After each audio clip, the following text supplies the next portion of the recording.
தற்போது கிடைத்துள்ள மேலும் ஒரு அண்மை செய்தியாக பார்த்து வருகிறோம். வேலூர் மாவட்டம் பள்ளிக்கொண்டாவில் போதை ஊசி பயன்படுத்தியதாக 25 பேரிடம் போலீசார் விசாரணை மேற்கொண்டு வருகின்றனர். இதுகுறித்தான கூடுதல் விவரங்களோடு இணைகிறார் நமது செய்தியாளர் ஜான்சன்.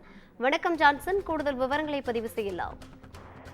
ரவீனா, வேலூர் மாவட்டம் முழுவதும் போதைப் பொருள் பயன்படுத்துபவர்களை தடுப்பது நடவடிக்கையில் மாவட்ட கண்காணிப்பாளர் மயில்வாகனன் பல்வேறு நடவடிக்கைகளை மேற்கொண்டு வருகிறார். அதில் வலி நிவாரணை மாத்திரையை போதை ஊசியின் மூலம் பயன்படுத்தி உபயோகப்படுத்துபவர்களை கைது செய்து சிறையில் அடைத்து வருகின்றனர். அதன் அடிப்படையில் வேலூர் மாவட்டம் அணைக்கட்டு தாலுகா பள்ளிக்கொண்டா காவல் நிலையத்தில் 25 பேர் போதை ஊசி பயன்படுத்துவதாக அழைத்து வந்து விசாரணை மேற்கொண்டு வருகின்றனர். 50க்கும் மேற்பட்ட போலீசார் தெருவாலை, பசுமாத்தூர், பள்ளிக்கொண்டா உள்ளிட்ட பல்வேறு பகுதிகளிலிருந்து தற்பொழுது வரை 25 பேரை விசாரணை மேற்கொண்டு வருகின்றனர்.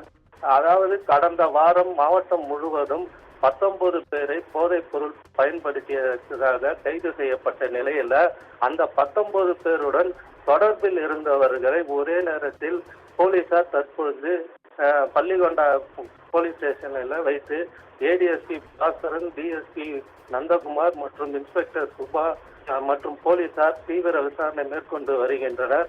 மேலும் பலரை விசாரணையில் மேற்கொள்ள உள்ளதாக தகவல் தெரிவிக்கப்பட்டுள்ளது. இன்று மட்டும் போதைப் பொருள் பயன்படுத்தியதாக 25 பேரை விசாரணை மேற்கொண்டு வருகின்றனர். ரவீனா, கூடுதல் விவரங்களை பதிவு செய்தமைக்காக நன்றி ஜான்சன்.